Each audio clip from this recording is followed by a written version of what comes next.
smoke machine is still the quickest way to find leaks most of the time. So I had this engine idling, 25% correction, short-term fuel trim, and I never heard any hissing. This plug is leaking, and the EGR diaphragm is leaking.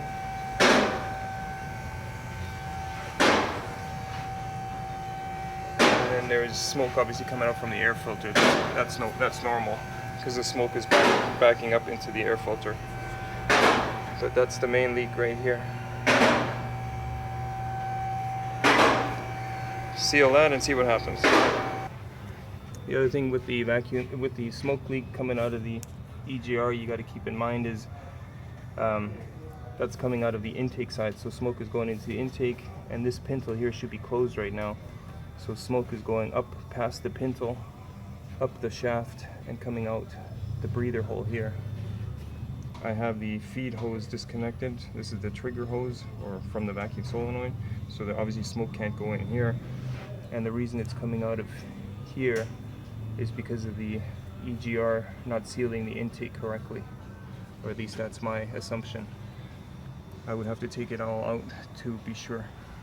Just figured I'd give that as a follow-up to the first video. Okay, the small vacuum leak didn't solve it. You can see at idle 25% correction. If I disconnect the purge valve, put my finger on it, that's the purge valve right there.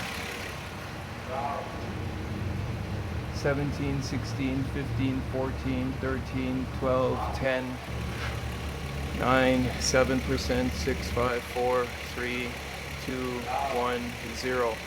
Just going to quickly put this back on.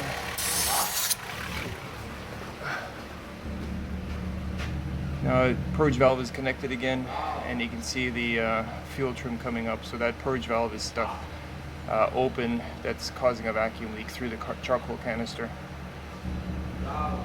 So this was a good example that even a smoke machine cannot find certain leaks, because smoke machine relies on a visible indicator or a leak outside of the system, such as the broken plastic cap here, or coming out of the little atmospheric hole here for the diaphragm. Since this since the evap purge valve is connected here and the hose is not leaking, you don't see any smoke coming out of here. Had I watched the smoke travel to the charcoal canister, I would have probably seen smoke. I probably would have seen smoke in this area down here. Long story short is, if you don't see smoke but your fuel trims are still pointing towards a vacuum leak, start pinching hoses, disconnecting hoses, and checking components such as the purge valve, and then you'll end up finding the cause for the so-called vacuum leak, even though it's not an actual, leak where it's air is getting into a system due to a broken hose. If that all makes sense. Sorry about the rambling. So I took this guy out. He didn't need to see video on how to do that. Simple electrical connector and two hoses, and flow is from right to left, and I should not be able to blow into here and have anything come out here.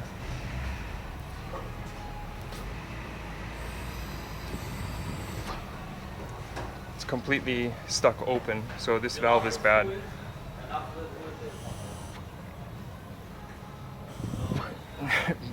Bad in both directions. New purge valve is installed, running nice and smooth, and you can see it's relearning now. Before it was adding fuel, and now it's taking it away. So that vacuum leak is solved. That was this guy over here. Even though I cleared codes, it still has it in memory, so it's taking the fuel away right now. If I rev it up at higher RPM, it was still affecting it the same degree.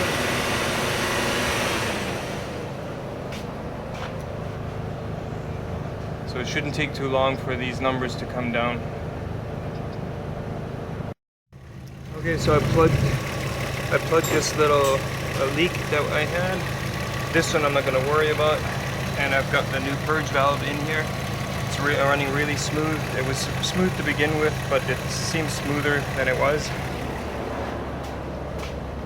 And you can see the fuel trim numbers. It's still it's still taking fuel away. It's still learning, but before it was adding up to 20 some odd %.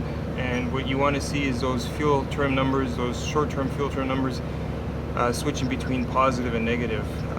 You don't want them hovering too much positive, too far in the positive and too far in the negative.